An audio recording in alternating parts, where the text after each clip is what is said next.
I think we could get started. Welcome back, everyone.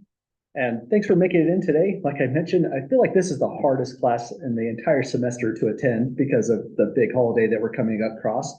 But it's also kind of an important class because the substitution rule is pretty tricky. And just like the chain rule is kind of used everywhere when you're differentiating, it feels like it just sneaks into a lot of problems.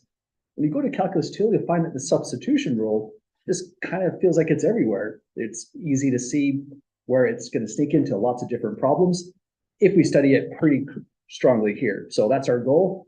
Do lots of substitution rule problems as indefinite integrals. Then we'll turn over to studying it as a definite integral process. So I don't have any great applications or things like that, but we'll be getting to them in chapter 6, some of the applications to this. We're mostly going to be just practicing that one rule right there. Any questions at all, folks, before we get started? Okay, well, where we left off on was we really just did one example in full. Let's take a look at it. The major observation on this thing is that there is an inner function, and if you differentiate this inner function, you get 3 minus 14x, which is this portion right here. So the entire integrand is the result of differentiation with the chain rule process. That means we had to calculate the differential.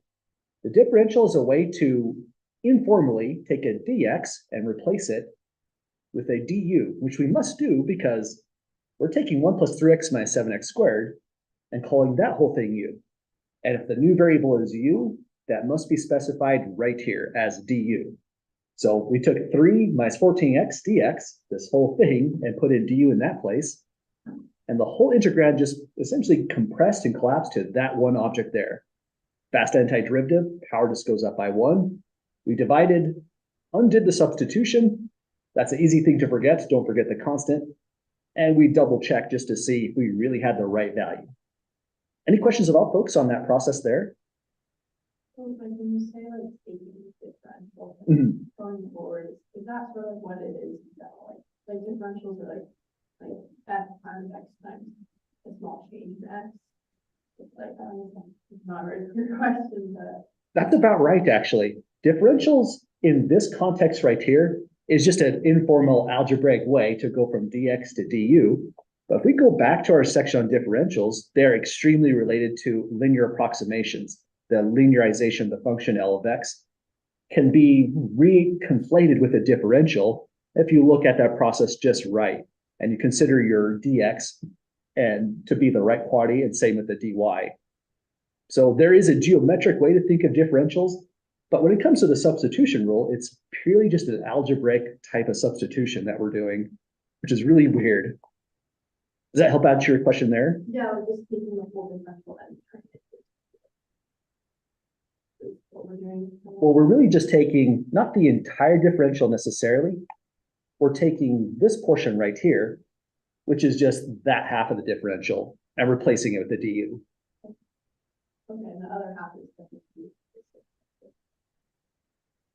Or this right here, that would just be the antiderivative at this point. So once we go from this portion here to this portion, we're essentially completely done with the differential itself.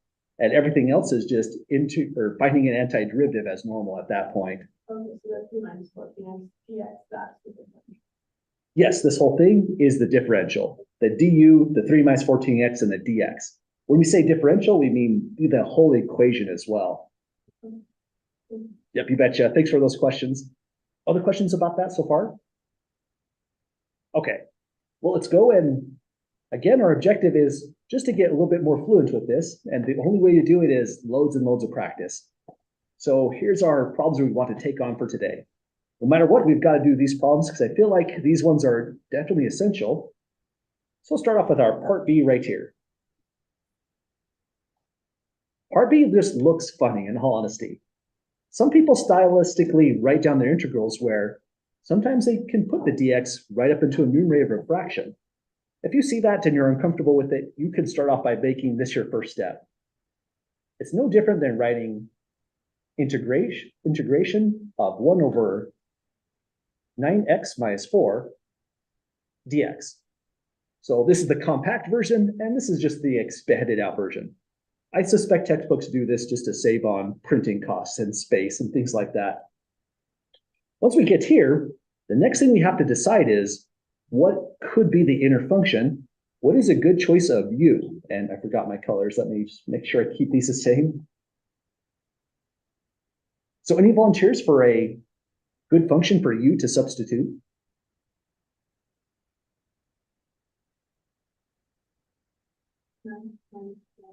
Good call. That's really an inner function. It just doesn't look like it, right?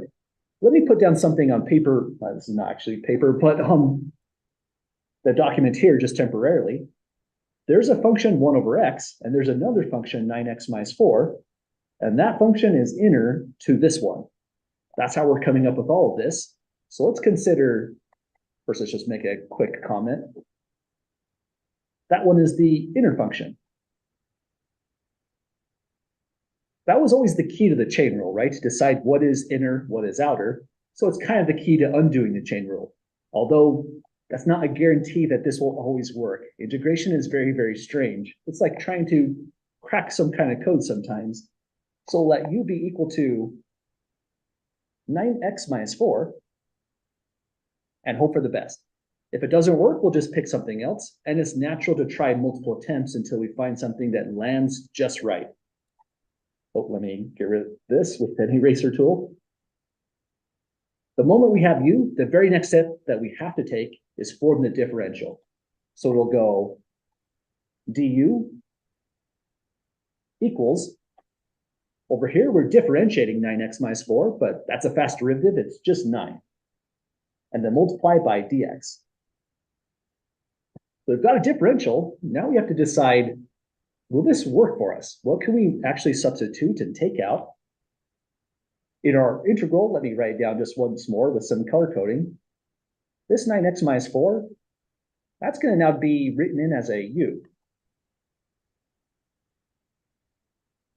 But now we have a weird problem where the dx that we'd like to eliminate comes along with a 9, and there is no 9 inside here. It turns out that's completely okay, because this is an equation with essentially 2 variables now. du, dx operate normally in algebra, so that's why we have to do things like parentheses if we have multiple terms, because dx can distribute. Here, another thing you can do is just divide out your 9 and get 1 over 9 du equals dx. Actually, let me convert that to green just to show the substitution better. So we divide out 9, and this whole expression right here is what we're going to write in for the dx in this location. Trying to come up with a good color here, sometimes tricky. Let's put that in blue, and then we'll show it in green when we make the substitution. So it looks like it will work with the 9x minus 4. Good call on that. Any questions to this stage? Okay, so this is all kind of just initial analysis of this thing, just to see if this is going to work. We have our u, that's the substitution we're going to make. We have to unmake it at the end of the problem. We have our differential here, and this is now the key step. Make all substitutions, follow the color coding, and it'll be 1 over 9x minus 4 has a new name. We're calling that thing u. Dx over here also has a new name. We're calling that 1/9 du. So that's where the problem lands so far after doing the substitutions. Here, we're essentially done with the differential equation. We'll still need the original substitution, u itself. But I would typically make one extra step on this. It's not a critical step, but it's more organization. The 1/9 is a constant, so we can put it way out here to the left of the integral, leave a 1 over u du, and it's just a little bit cleaner to solve in this way. Oh, 1/9, thanks for spotting that. Don't know how to half snuck in there. So typically when I have a constant right here, I usually am just going to throw it to the far left to start out, instead of putting it right here and then moving it as a second step. So we're just about there, folks. We need an antiderivative of 1 over u. Anyone recall that strange formula for this one here? Exactly. We'll get 1/9. And then natural log. One thing that's still kind of tricky on this is we also have to throw an absolute value on this thing. So natural log, absolute value of u. add a constant, and now we're in really good shape. Last thing we do is undo the u substitution. So let me highlight that u once more in green. This whole thing is turning into, finally, 1/9. Natural log of absolute value, 9x minus 4. Close absolute value and add a constant. And that's finally our antiderivative to that integrand there. Any questions, folks, on solving this one?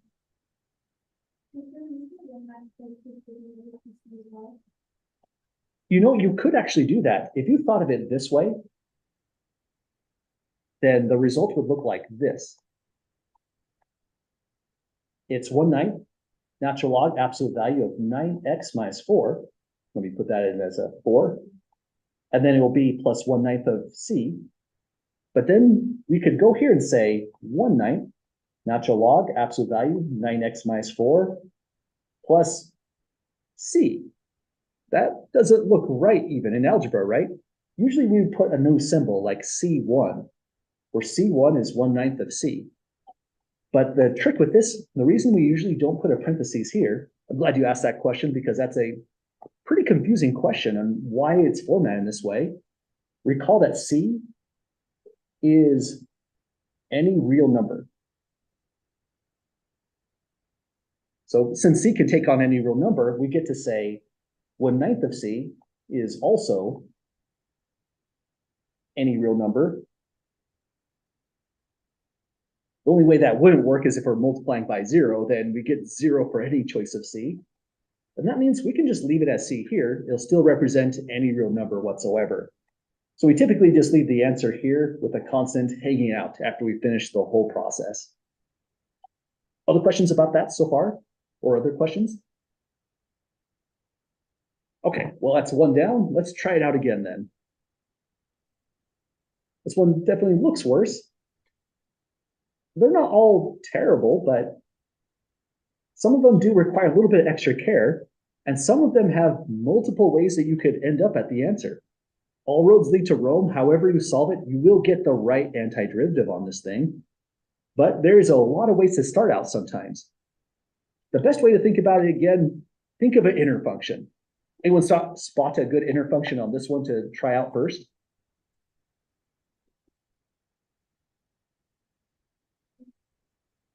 ln x squared, I think that's a good choice. Let's go with that thing here.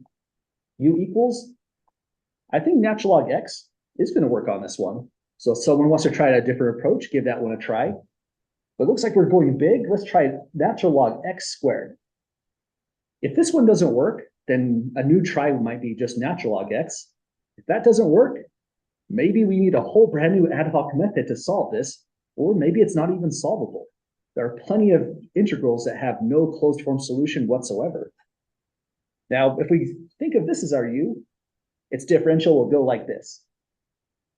du equals, in the derivative portion of the differential, we have a chain rule already. 2 comes down to start. So the new power will be 1. And let me actually remove that 1 so it doesn't look like a prime symbol. We'll multiply by the derivative of something and put in a dx. So what goes inside here will be natural log x, and this is starting to look really, really good. Let's take another line to complete this differential. du equals now, at this stage, 2 natural log x. This derivative is a 1 over x, and if you're multiplying by 1 over x, you can just put it right down in the denominator with a dx. So looking at our original problem up here, let's see what we've got. We have this whole thing is going to be u, including the power on that. That means we might be in a little bit of trouble, but it's still good to see this whole process because if a differential doesn't work out, we need to know exactly why. So this dx also has 2 natural log x over x. If we break up the integral, we can rewrite it as, here's our natural log x squared.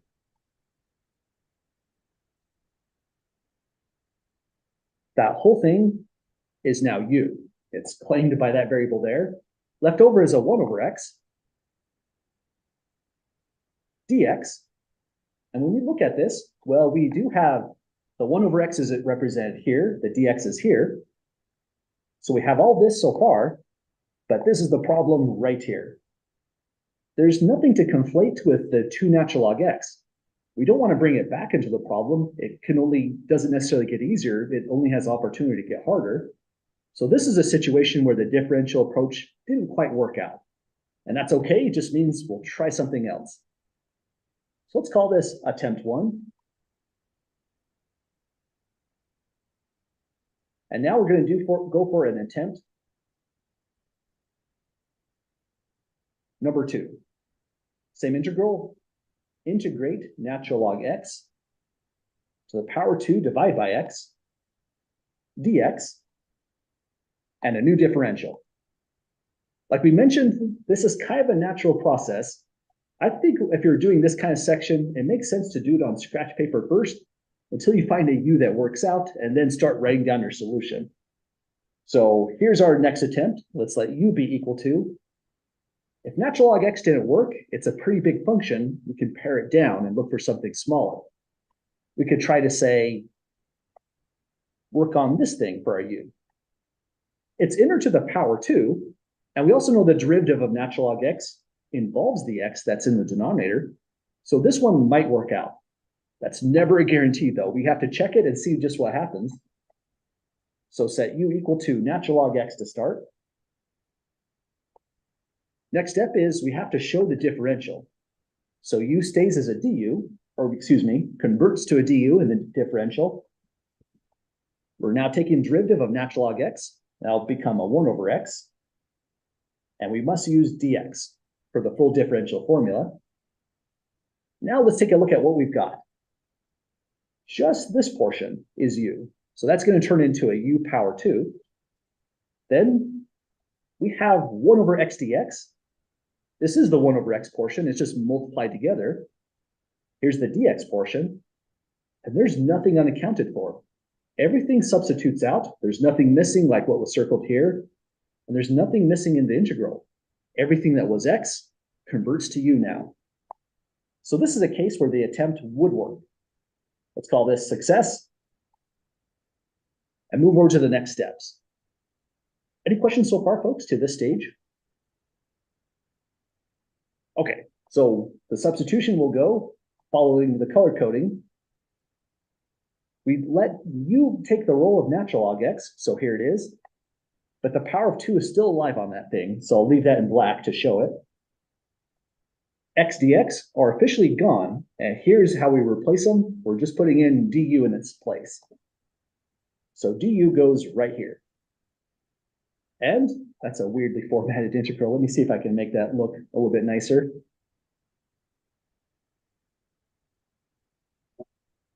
Been missing on my exponents. Let me try again, and du. So we're back to a super friendly integral. And notice how nasty it started off. That doesn't look nice at all to get through. But in essence, you're just integrating u squared. The power goes up by 1, so it becomes u cubed.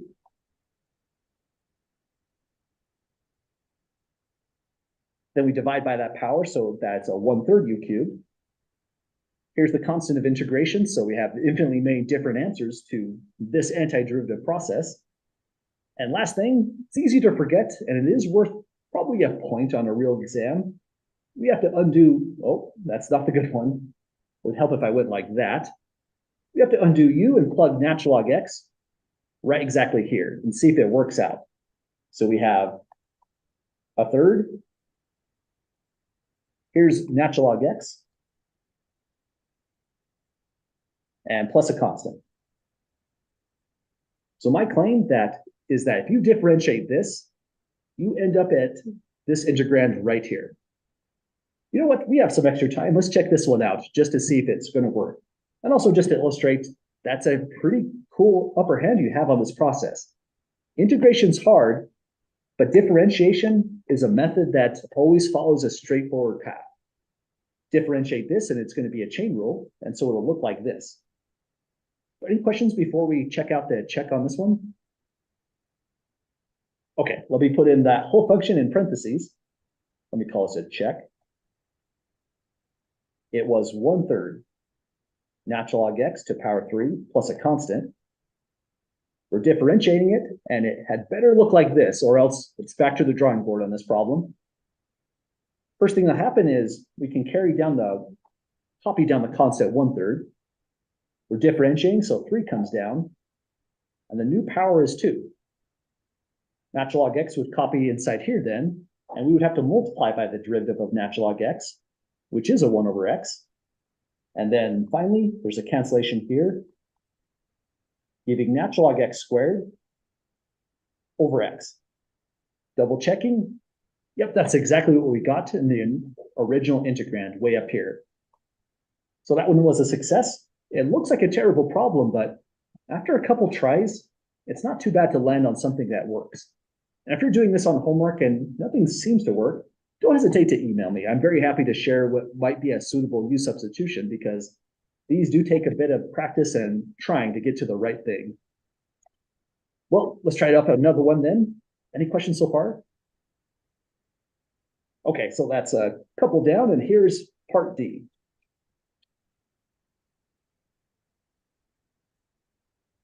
Oh, and let me fix that.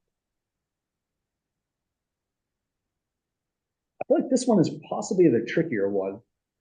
We're integrating e to the t divided by 1 plus e to the 2t. That's really kind of odd, but we can possibly make that happen. I'm open to suggestions on this one. Any volunteers for a suitable u? 1 plus e to the t like this, or e to the 2t? Let's try out this one, 1 plus e to the t. If we go with a 1 plus e to the t, the only trouble with this as a u substitution is I can't replace anything with that exactly, because this is 1 plus e to the 2t, and I'm missing the 1 plus in the numerator right there. So this one wouldn't quite work out as stated. Well, if we go with a 2t, we're now involving that entire denominator. I think that one might be the next natural thing to try. But does that make sense so far?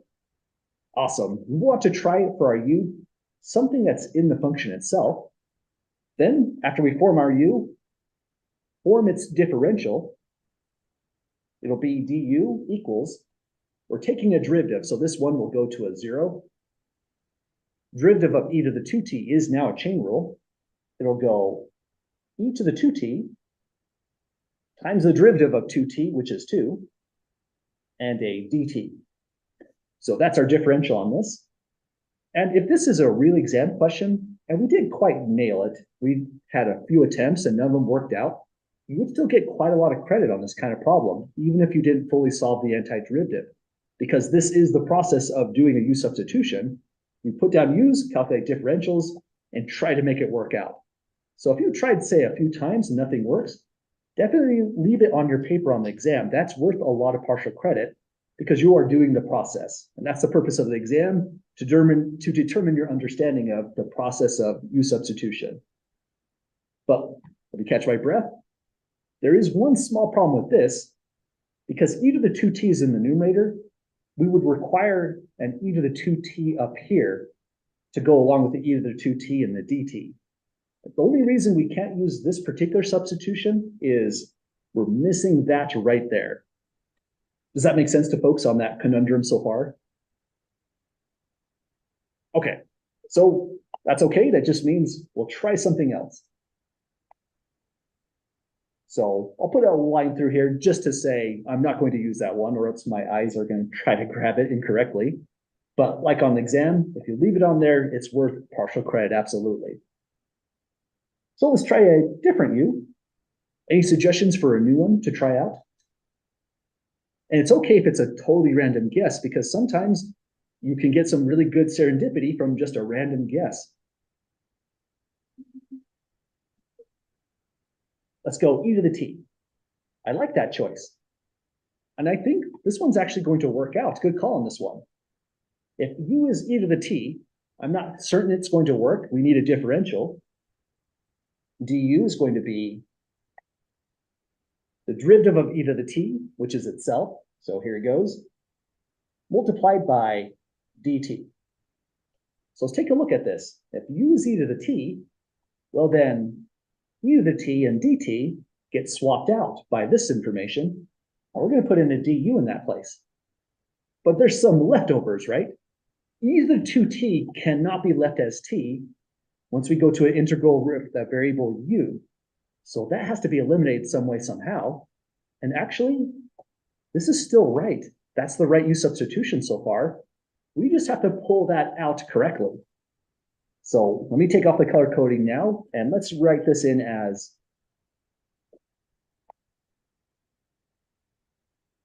antiderivative e to the t, then it's 1 plus, and the whole trick to this problem is e to the power 2t is hiding something from us. There is an inner function there that's not easy to see on its own. If we rewrite it as e to the power t squared, it's the exact same as e to the 2t, but now it exhibits an inner function, e to the t, right here. Let's mention that. This is the inner function. And that's a great choice for you. So if u is e to the t, we're going to throw a u there. It'll turn into u squared. I forgot the rest of the symbols. Let me copy them in. E to the t dt is in our problem. So all of those swap out, and we're going to throw a du inside there. That highlighting doesn't actually work too well together, so let me leave it that way. So on the next step, we have antiderivative. First, I'll just write a 1 in the fraction. Reason being, when we see the e to the t and the dt, it's all this right here, and we are substituting in du instead. So stuff in blue is just gone now by our substitution. There are leftovers, but that 1 plus is not harmful because it doesn't have the wrong variable. There's no variable there. All we have to do is make sure the entire integrand has variable u. And we're in luck because this right here is u raised to the power of 2. So now it's 1 over 1 plus u squared. We can solve that antiderivative. We're home free on this thing. Anyone happen to know the antiderivative to 1 over 1 plus u squared? That one is a little bit esoteric in a sense. It is arctangent. Good call on that one. So this turns into tangent inverse of u to start, plus our constant of integration. And last step, it's a little bit more than formality. We must return to the original variable. It's going to be tangent inverse of e to the t plus a constant. So that's the process. If we differentiate this function, it takes 1 over 1 plus e to the t squared right here. But then we would multiply by the derivative of e to the t, and it lands up in the numerator. So we truly have the right thing. And sometimes doing a mental check like that isn't a bad call. If we have extra time on an exam situation or if we're doing a homework question, it's probably good to be a little bit more careful and actually write it out on Scratch or something. You're not required to put it on your homework unless that's just your process, in which case, good on you. That is a good practice. I'll leave it up to the class. Should we differentiate this one carefully just to see if we're on the right track? We're okay with this one? Awesome. Let's move on to the next weird puzzle to solve. The pattern that goes on with these is, think of this as trying to factor by trial and error. We're just trying to find the right thing to combine with a differential to replace everything and solve the equation. It really is just a small puzzle. And here's the next one. I honestly think this one's not too terrible. What made the prior problem so much worse is e to the 2t in its simplified form hid an inner function from us, making the choice of u equals e to the t not even look right. It seemed possibly unnatural, but it was the absolute right choice. Now in this one's not so bad because it's kind of highlighting an inner function. We have an inner function right here of x power 4 minus 7. And it occurs in 2 locations. That means that's probably a natural place to start. That's never a guarantee it works. That's the awful thing about u substitution, but it's the natural first choice. And if it is truly an inner function, if you notice the derivative of x4 minus 7 is x cubed, that will be the right approach. We just have to write out the method on this one. So I think this problem is kind of a break after the prior part. Let's let u be x power 4 x to the power 4 minus 7. Immediately next, calculate your du. That's a pretty fast derivative. That takes us back all the way to section 3.1. We get 4x cubed dx. Now back to the original problem. Here's where it's good to either highlight stuff, or in lieu of a highlighter, you might write out like this. This whole thing is u. This whole thing is u. And this combines with this almost to give us x cubed dx. There's one thing that's missing. It's the 4. There's no 4 in this problem. But if it's a constant, we are in good shape. So we're okay with that 4. We can just divide it out. I just want to turn to where it's not good. If the thing that's missing is an entire function like natural log x, this is where the approach is not being successful any longer. So we're worried about that. But we'll never worry about a constant. We'll just divide it out and write 1/4 du is now equal to x cubed dx. So the things circled, instead of highlighting, depending on how you like to format your answers or through your organization, x cubed dx is turning into 1/4 du. The very first thing I would do is, that 1/4 is just a distraction. You can leave it in the integrand, but the integral of a constant is that constant times the integral, whether it's indefinite or definite. You can always pull your constants off to the left. You don't have to do that, but it's just a little bit extra organization that sometimes helps. Then the rest of it is going to be secant of something, tangent of something. And the thing that goes inside is just a u. So here's u. Here's u again. And last thing in blue, x cubed dx is a 4th du. We already have the 4th outside. And here's the last piece, du. So this integral, it looks really terrible, but with a quick substitution, it's still kind of tricky, but much, much easier to even look at. We need an antiderivative of secant times tangent. Anyone recall what that one should be? Good call. That one is just a secant function. Derivative of secant is secant times tangent. And so we're getting here 1/4 multiplying secant of u plus a constant. Last step, we just have to undo the substitution and write this as a 4th secant of x power 4 minus 7 plus the constant. So we did it, folks. That's our full antiderivative on this thing. If this was a definite integral, we now have most of the answer. We have an antiderivative. So my claim is, if you differentiate this thing, you emerge with all of this stuff. Certainly the derivative of secant gives us a secant tangent like we're expecting, but then the chain rule says, multiply by this. That would be a 4x cubed, or cancels with x, the 1/4, and the x cubed just lands right there. So we truly have the right stuff right when we got to that step here. Sorry for that weird, I don't even know how I keep pressing that button. So that's our next one down. Any questions, folks, with that trigonometric integral? Yeah. The secant just down right here. Oh, that one came from, let's take a look at right here on the differentiation formulas. That was a great question. A lot of these problems that are really kind of tricky are going to boil down to something on this page somewhere, somehow. Like, for example, the 1/1 plus x squared. That's how we got our arctangent or tangent inverse. The one for secant came from this line right here. And when you see that equation there, the way to visualize it is thinking of it as integrate secant x, tan x, dx, and your result will be secant x. And we just have to add the constant of integration. So pretty much we're just taking these differentiation formulas, go right to left to get the answer. Does that make sense so far? Awesome. And you know what? Another way to visualize it, which isn't too bad, is you could take every one of these formulas and go like this.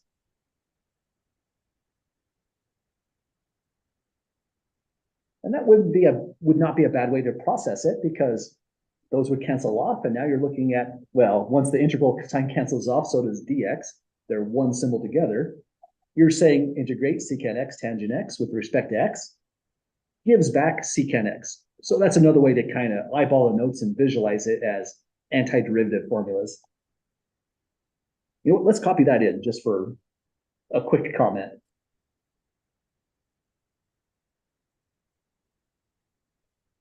Other questions so far, folks? Okay, let's try a new one then. The next one goes cotangent x. To me, I feel like this is the trickiest one on here. We need to solve this one by a u substitution. And that's a good problem, right? If we look at our formulas, let's see, the formulas I want to take a look at are, I believe in section 5.4, we had a table of indefinite integrals, but notice what's missing. That's the big glaring thing about this table.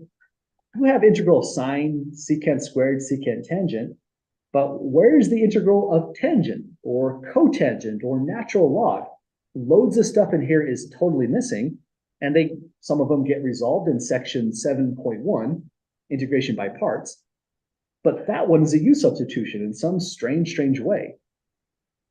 I don't even know what the u would be, but the way to get through this one is similar to what's happening on that thing here. E to the 2t is not in a good format for a u substitution. Neither is cotangent, so we have to fix that thing. Anyone see what we should write in lieu of cotangent? Or close, it would be a cosine on the top divided by a sine in the denominator. So we will call this one, instead of cotangent, let's integrate cosine x divided by sine x dx. So that's our new problem, but in a good format where we can actually solve the thing. But now we need a u for this. Any volunteers for a u?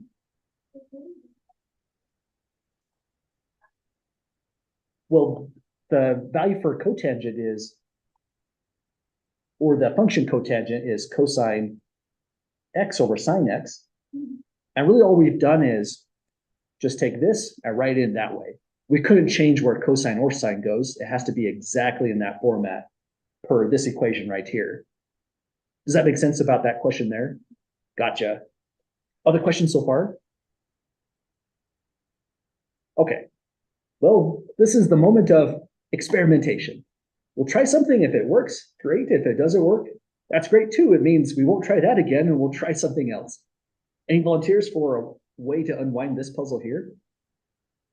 Sorry, say again. I think sine is a good choice. Let's let u equal sine x. And good call, that's the true inner function in this process. It's hard to see what the inner function is, but there's a function of 1 over x. Sine has gone into that denominator, and if you multiply by the derivative of sine, you get cosine in the numerator. So it's not even easy to point at the inner function on this one, and that's how u substitution gets weird. But good call, if you let u be sine, we're in business. The differential will go du equals derivative of sine is cosine of x dx. So that means here it is, cosine x dx. All that's gone. It's now du. The denominator of sine x, we're going to just throw in a u there, and it looks like this. Let's see, we'll have antiderivative. The portion in blue right here is just going to be replaced with a du now. Then the function was 1 over, in place of sine x, we throw in a u, and we're back to a natural logarithm in our antiderivative, still with an absolute value on this thing. 1 over u comes up in a lot of weird locations, but this one is now solved by going antiderivative of 1 over u is the natural log of the absolute value of u. Add the arbitrary constant of integration c, and then last step, we now know that the antiderivative of cotangent is the natural logarithm of the absolute value of sine x. This just looks crazy in a way, right? But that's our antiderivative plus a constant. If you differentiate this function, there's a magical step with the logarithm of an absolute value. Absolute values do vanish when you differentiate them. Sine will go to the denominator. We'll multiply by the derivative of sine, which is cosine, up into the numerator. So we've got the right stuff right at that step. So good call, pick your denominator, and then the thing that emerges in the numerator is what's going to solve and unwind this one. Good call on this one here. Other questions, folks, on that substitution? Well, that's a really good question. Let's think of it as a problem kind of like this, because honestly, absolute value is nasty. We've kind of looked at it a little bit and hinted at it when we're talking about integration of distance traveled is the absolute value right here. Whenever we're dealing with absolute value, we have to split to positive and negative. And so we have to do the same thing here. If f of x is the natural log of the absolute value of x, it splits up into two different cases. It's x when x is bigger than or equal to 0, and it's negative x when x is negative itself, forcing the whole thing to be positive as we expect in absolute value. So if we differentiate this, f prime of x, this is going to be a case-wise differentiation. Up here, derivative of this x is going to turn into, oh, hang on, I did make a mistake here. This should have been written as, if I'm thinking natural log of absolute value of x, I should have written natural log x like that. Does that make sense with that correction and mistake? Okay, I'm trying to take off the absolute value, but I forgot there was a natural log in that question there. So it should look like this. One down below would be natural log of negative x. That looks concerning. The natural log only takes positive values, but on this case, x is negative, so that's the right thing, actually. Now we can take the right derivative. We go case by case. Derivative of natural log x here is a 1 over x, and that's when x is bigger than or equal to 0. Actually, we have to say strictly bigger than 0 here. I forget, it's undefined at 0 itself. There's no fixing that. Let's peel off that sign. If we differentiate this one, it becomes chain rule. Negative x goes down below. We multiply by the derivative of negative x, which is a negative 1, to get back to 1 over x when x is less than 0. So it's just a weird algebraic consequence of absolute value function. Chain rule together means the moment you differentiate natural log with absolute value is just gone. This whole thing can now be written as the case by case collapses, and it's 1 over x, provided your x is not 0. Kind of a weird derivative, honestly, and it's an equally weird antiderivative at the same exact time. Other questions about that one so far? Okay, well, so if you ever have to find an antiderivative of cotangent, that can come up. Here it is, natural log of sine x plus a constant c. It only can really be solved in a nice way, I think, by u substitution. Not saying that's the only method, but I think that's the cleanest approach on this one. And I think that means we're kind of out of problems, folks. This was the set of problems I felt like best supports the homework and best supports the upcoming final exam and gets us in a really good place to walk into Calculus 2 and be successful.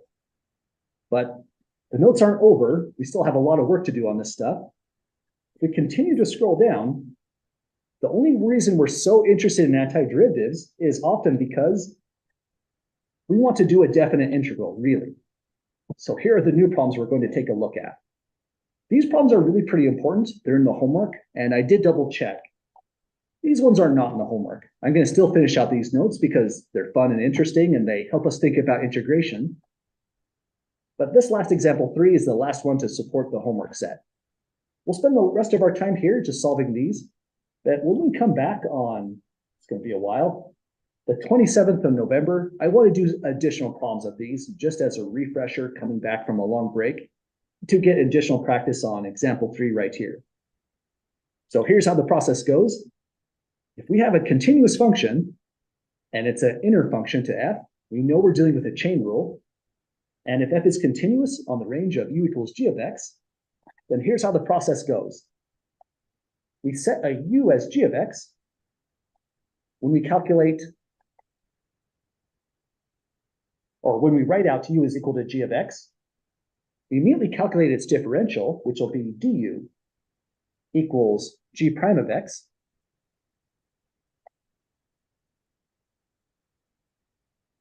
dx. And that allows us to take all of this right here and put in f of u and a du. So typical stuff. That's not the full story though. If you have a definite integral, notice what happens to the upper limit and the lower limit of integration. This is the new stuff that's going to happen. B gets placed right inside here, and you do g of b. You will have a new upper limit of integration if you made a substitution. Lower limit a goes here, we plug it into the u substitution, and we get a new lower limit, g of a. Then we'll be able to calculate this as if we were in section 5.3. It transforms something that is truly nasty, hard to come up with an antiderivative, into this right here would be a section 5.3 type problem. Hopefully, if we're successful, it'll be a very recognizable 5.3 type of problem. Okay, so that's a process. We need some good examples to start this off. Any questions at all first, folks, with the formula? Okay, let's let this one be our first question of the day. Let's go with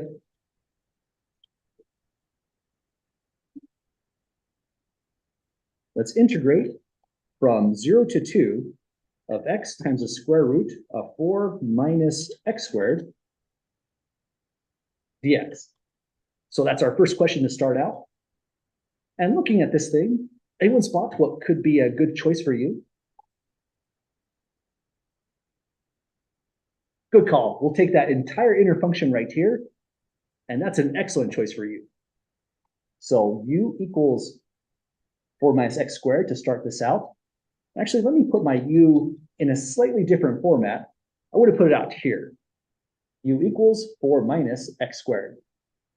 So notice we found the g of x function. It also means we have to run our limits of integration through that function to get brand new limits. But we usually wait for a moment and just test if this is going to work out before doing that work. Next step, we calculate du. It'll be equal to, first, the derivative of all this stuff, or it goes to 0 since it's a constant, not multiplying anything. Here we'll get a negative 2x times dx. Looking at the problem, we're just about there. We have an x and a dx we can replace. Only thing that's off by is a constant, and so we're in luck. We have the right substitution. We can run through this problem. On the right here, where the differential is, let's actually move that negative 2, divide both sides by it, and it's now negative 1/2 du is equal to x dx. And the next step, this is the new thing. If we're doing a substitution rule for definite integrals, there's some weird stuff that kind of happens here. Let's maybe add just a couple comments. For this problem,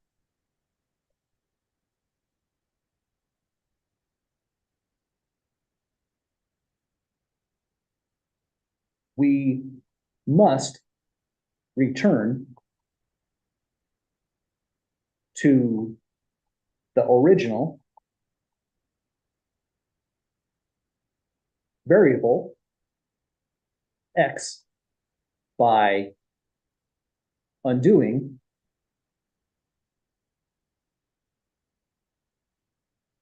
the u substitution. So we would have to use this function here to go back to the original variable x. But that's just for this problem. This problem is an indefinite integral.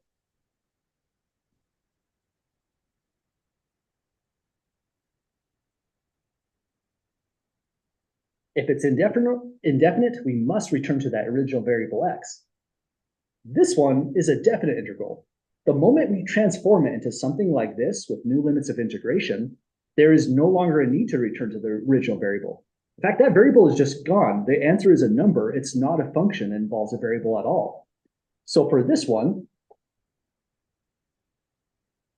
let's say here, this is a definite integral.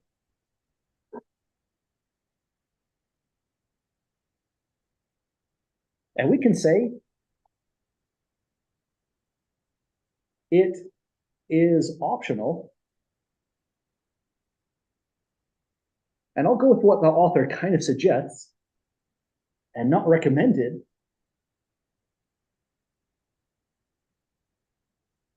That's an odd thing to say.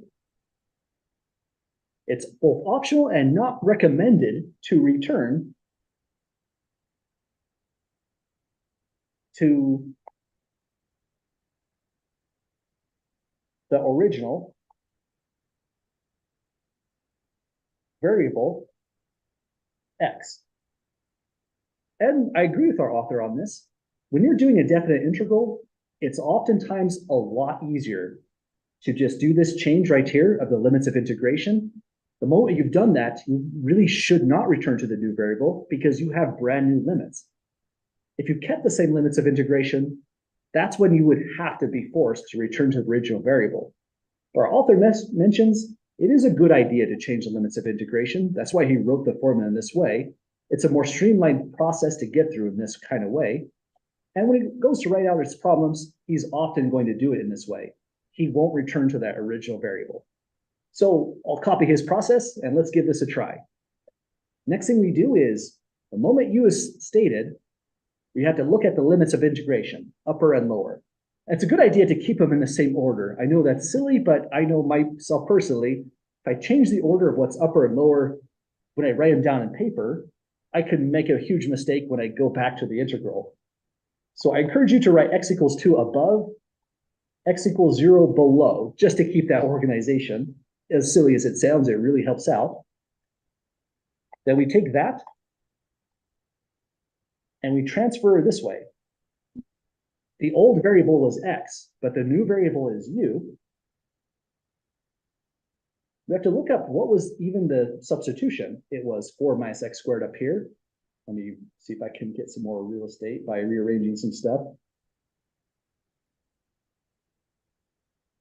So we're going to plug 2 right here for x. There'll be 4 minus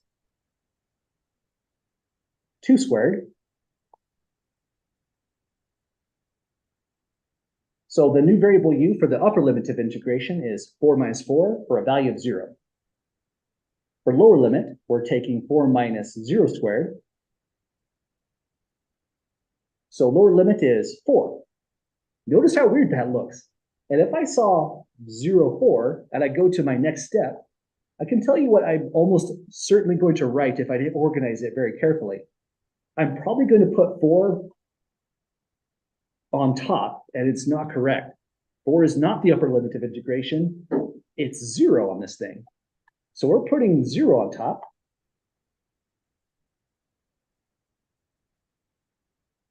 And down below, we're putting in 4.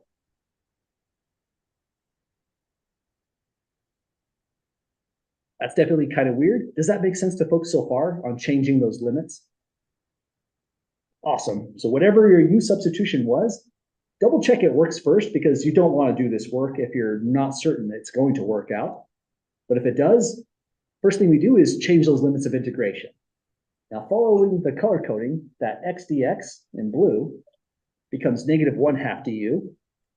As it's traditional, kind of, I'll put the negative 1/2 out here and du to the far right. Now, x dx is accounted for. We made that substitution. Only thing remaining in the integrand is a square root. And 4 minus x squared is what we're all calling u. So that's our antiderivative to take. Yeah, go ahead. So when you get to this point, you still have to flip the upper and lower limits. So that way 0 is on the bottom and 4 is on top, and then add the negative. Okay. I think that's a great call. What's weird is that it's not actually required. You can get the right answer in this format, but it's so uncomfortable. I think that is a really good step to take on these problems. Let's flip the limits of integration, which will force this to be positive right out front. I think that's a really good call. Other questions or comments so far?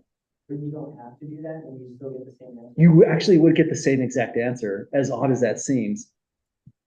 One reason for that is this function here is completely positive, right? Right. So when we integrate this positive function, we should be getting positive area, but this is forcing area to be negative. However, if you're putting the integrations in limits of integration is in backwards, you have another sign that causes that positive to work out, or causes us to flip back to positive. It's like we're putting in the limits in the wrong order in some sense. So this actually works out. But if you can find an opportunity to take off just one negative sign, it's well worth it. It makes the rest of the algebra easier. We don't have to have multiple negatives multiplying. So good call on that one. Let's go from 0 and 4. And next trick, this is now positive 1/2. Integrate from the lower limit of 4 to the upper limit, lower limit of 0 to the upper limit of 4. Next trick we can take is square root symbol is really not good for integration. Let's put in a true exponent. This is u power 1/2. Let me keep that in green just for emphasis. Du. Now, next step, we just get the antiderivative. So we'll copy in 1/2 to start. We don't write the integral sign any longer when we're doing the antiderivative. We go to the integrand and write down u to start. Add 2/2 to the exponent. Since we're integrating, we're going up by 1. So 2/2 plus 1/2 gives us 3/2. Next step, multiply by the reciprocal of 3/2. So times 2/3.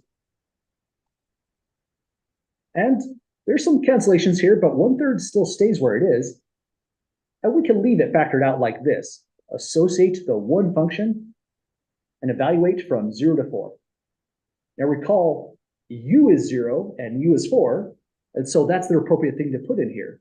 If we undid the substitution right here, it would be a mistake because we don't have the right limits of integration. So if it is your favorite process to always undo the substitutions, you would never want to change your limits of integration, but you would still do this in your work. This would still show up in a different format. It just looks like it's a longer process by a little bit. There are honestly pretty similar approaches, but I would also recommend it's a good idea to learn it this way since this is the way it's most often done, changing the limits in this way.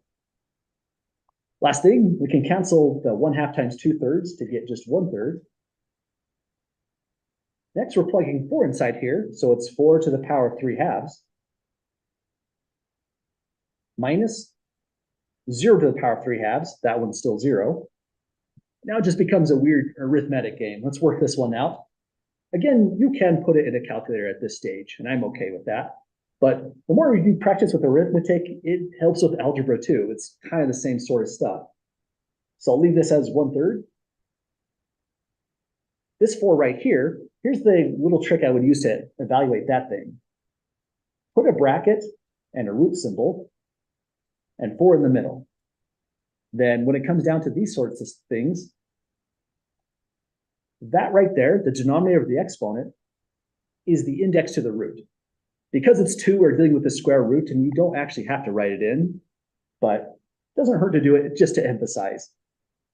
This portion here, I'm running out of colors, but let's go with line, goes out here as an outer exponent, so power 3, then minus 0. So I'm going to take the square root of 4 to start. The denominator is easy to do, keeps the number small, then cube that result. So 1/3. First square root of 4 was going to give us 2 cubed. So now it's 1/3 times 8 after cubing the 2 for a value of 8/3 altogether. So the area under this curve is exactly 8/3 somehow, some way. That's what the fundamental theorem is telling us, along with a tricky u substitution in this case. But any questions, folks, on the conclusion here? You also write the inside the square root function. You would, absolutely. So a totally different approach to this, thanks for asking about that, is you could go square root or cubed, absolutely. So there's symmetry there. And the reason for that is when you're looking at the 3/2, you're really dealing with the 3 times 1/2. And you can change the order of that and call it 1/2 times 3 and just change the way you want to do that kind of work. So either order is just going to work out fine. I usually go this route because it keeps my numbers kind of small. But if you have a calculator available, it's not really going to be, not going to be a huge issue unless We put a 2 there. Sorry for that mistake on that spot. Well, other questions so far? Okay. Well, we've got it, folks. That one evaluates to 8/3. And I think, well, I'll leave it up to the class. I really appreciate that people made it in today. It's a hard class to make. We're at the last 7 minutes. Would we like one more, or should we call it a night? Your choice tonight. One more? All right, let's do one more for the road and we'll call it a night. I feel like this one next then will probably be a good one to help out with the homework assignment itself. So let's do one similar to a homework problem and evaluate a definite integral. It's going to go from 0 to 1, and it's going to be cosine of pi over 2 times t dt. So that's our next one to solve. I don't know why I wrote it so big, but there it is. First thing we need is a valid u to start this off. But this one's not so bad. If there's a cosine function and that's all there is, just grab everything inside there. That's your u to start. So u is going to be all of this. Pi over 2 times t. Next step, we take its differential. Oh, and let me just reformat this a little bit more. I want to move it just slightly to the left to make room for changing limits of integration. Now I'll do the differential on the right. du is going to be equal to, we're differentiating this with respect to t. So the constant is the only survivor. T vanishes and we get pi over 2. But because the variable is t, we have to throw in a dt. We're expecting that because there's an actual dt in the problem itself. We have a dt, which is going to work with this thing. We're off by a constant, so we'll just divide that, multiply both sides by 2 over pi. So 2 over pi du is now equal to dt. And that's our step right here. dt is going to eliminate. Pi over 2 times t is just going to turn into u. So we have a good process so far. All we need to do is fix the limits of integration. Also, we're dealing with a cosine function, so for good measure, let's put on a trig wheel. Our unit circle is probably a better name for that. And here's the next step. Let's take our limits of integration in the same order and write out t equals 1, t equals 0. Then we're going to run the values of t through the u function right here.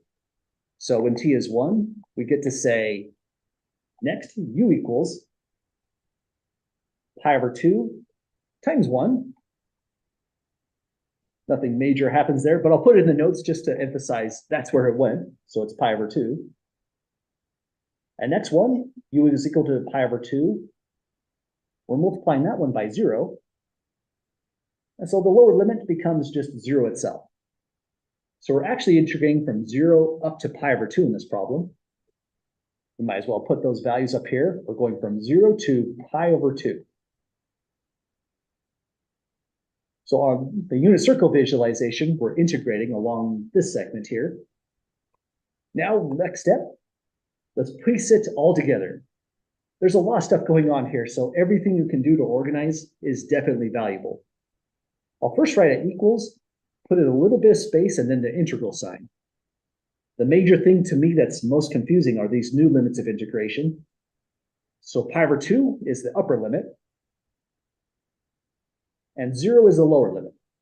This time it's natural. We have a smaller value and a larger value, so we don't necessarily want to switch the limits of integration this time. Instead, where we see dt, we're going to plug in 2 over pi outside and du over here. Finally, we have cosine that writes in just as it was. And the new input is simply u itself. So the whole problem transfers into this one. And notice all this is really doing is taking something we've never calculated before and rewriting it in a format that's how we would have saw it in section 5.3. It's an ordinary fundamental theorem of calculus type question now. Any questions so far, folks, to that stage? Okay.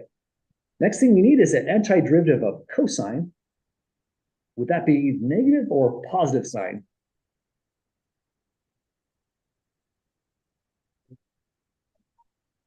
It would be positive sign, good call. Derivative of sine results in a positive cosine, so we've got the right value there. It's always good to pause when you do those kinds of things involving negative signs, because directionalities are definitely confusing. It just messes with our head a little bit. So we're going to go 2 over pi. Antiderivative of cosine u is sine u, and the evaluation goes from 0 to pi over 2. So now we're really just writing things down. I'm going to associate like this. So I'm going to write 2 over pi just once. And now let's input these values. Pi over 2 goes in right here, so it's sine pi over 2. And sine at pi over 2 is this quantity. It takes on the second coordinate, exactly 1. Next, it's sine at 0. At 0, sine takes on the second coordinate over here, which is 0. And so the whole thing transfers to 2 over pi, 1 minus 0. So it's exactly 2 over pi. So that 2 over pi was the entire answer to this problem somehow, some way. We just had to invert it, and there it is. Does that make sense to folks on that conclusion here? Okay. Again, I don't want to settle just for these couple problems. We'll do several more. I don't know why I called that part A. That's part B. We'll do several more when we come back for the break. At this stage, though, if you wanted to work over the break, you would be able to solve the problems in the homework set. But if you decide to take it a little bit easy, that's okay too. Well, I think it's a good stopping point for us, folks. Have a wonderful vacation, Thanksgiving break.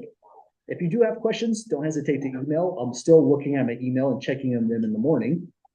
Otherwise, stay safe, have a restful vacation, and I'll see you all on the 27th.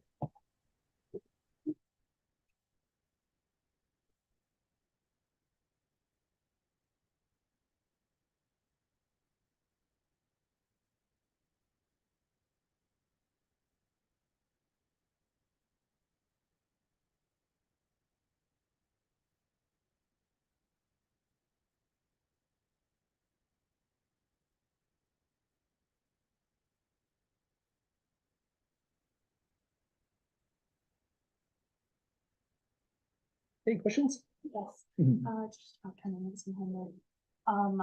Would I liked turning in my homework in person, so I have the notes back to me, Mhm. but, is there like an advantage to turning it in over the break? So I won't be able to physically turn it in. Yeah, the advantage there is that you would get if you turn it in digitally, you would get your return graded assignment digitally as well. And the moment I graded, I just would email it Okay, right are back you to you. grading over the break? I am going to be working over the break, yeah. And so I just turn that in on Moodle then? It wouldn't be through Moodle. I don't have the actual homework stuff set up in Moodle. You would just send it to my direct email. Oh, So you to your would go email. to, on the top here on the syllabus, send it to that right there. Okay, And each Okay. time you email me assignment, I always respond and just say a simple thank you, just so that you know I actually got it.